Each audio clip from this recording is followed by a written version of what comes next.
This is 1 Samuel 14, verses 36 to 46.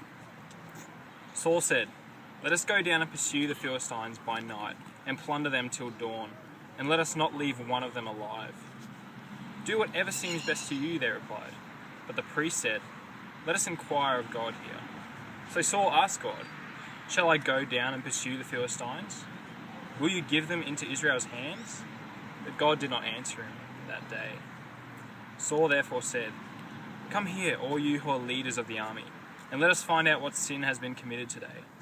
As surely as the Lord who rescues Israel lives, even if the guilt lies with my son Jonathan, he must die."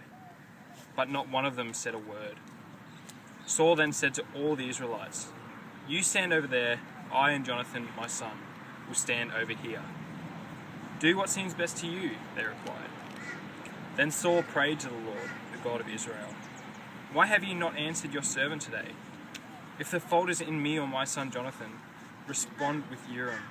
But if the men of Israel are at fault, respond with Thummim." Jonathan and Saul were taken by lot, and the men were cleared. Saul said, "Cast a lot between me and Jonathan, my son." And Jonathan was taken. Then Saul said to Jonathan, "Tell me what you have done." So Jonathan told him, "I tasted a little honey with the end of my staff, and now I must die."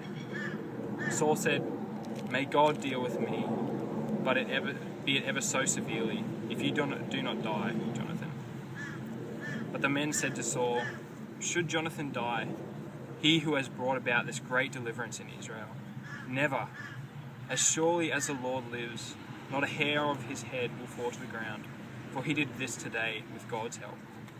So the men rescued Jonathan, and he was not put to death. Then Saul stopped pursuing the Philistines, and they withdrew to their own land.